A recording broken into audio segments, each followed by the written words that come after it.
Bu sempozyumun üniversitemize, şehrimize, ülkemize ve bilim camiasına katkı sunacağını düşünüyorum. Ve bu katkıların hayırlara vesile olmasını temenni ediyor. Tüm katılımcılara tekrar saygı ve muhabbetlerle sunuyorum. Urfa'da Hazreti İbrahim var, milyonlarca insan oraya ziyarete gidiyor. Daha Hazreti Nuh için 3 insan gelmemiş. Peki o da peygamber, Hazreti Nuh da peygamber. Niye Ağrı'ya gelmiyorlar? Niye bunu başaramıyoruz? Niye bu konuda biz zayıfız? Kendimize sormamız lazım. Demek ki bugüne kadar biz tanıtamamışız. Dünyaya biz bunu anlatamamışız. Bununla ilgili Ağrı'da gerekli çalışmaları yapamamışız. Eğer bu barış hareketi operasyonu olmasaydı mektuplar yazmıştık. Gerçi Dışişleri Bakanlığı dün beni aradı. Birçok lidere ulaştırmışlar. Biz bütün dünya liderlerine mektup yazdık. Ve dedik ki sizin hepiniz Ağrılısınız. Gelin baba dede toprağınızı ziyaret edin. Ağrı sizin öz memleketinizdir. Ama bu barış hareketinden dolayı bu konuda bu yıl yoğunlaşmadık. Ama inşallah önümüzdeki yıl Sayın Rektörümle beraber inşallah Sayın Valim de gitmez. Hep birlikte bu konuyu başaracağız ve Ağrı Dağı'nı zaten tanıyor.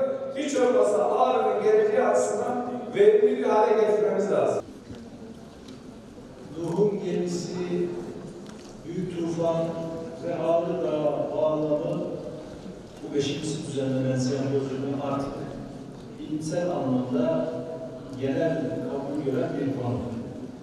Ve sempozyumlarla da bu artık bir bilimsel gelenek haline geliyor. Yani 2021 yılında eğer bu sempozyumu yapmasına herhalde çok büyük bir baskı altında kalırız. Yani bu artık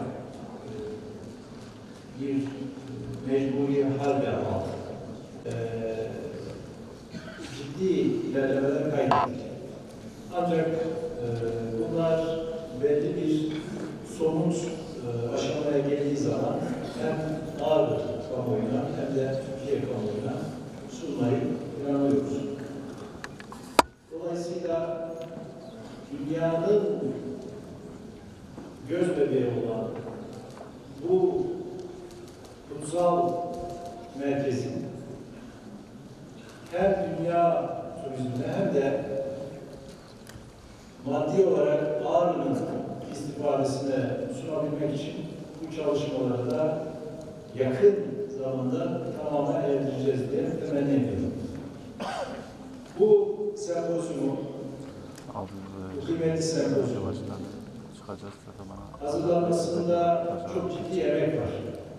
Biz 2 hafta önce bir başka sempozyumda yaptık uluslararası. Bu konuyla ilgili. Dolayısıyla Ağrı yavaş yavaş bu sempozyumda şeye dönmeye başladı. Dolayısıyla arkasında büyük emek var ve bu büyük emekte Oktay Hocam, Faruk Hocam çok ciddi katkılar var. Hocamın komitesinin çok ciddi katkılar var. Uzaktan yakından buraya gelen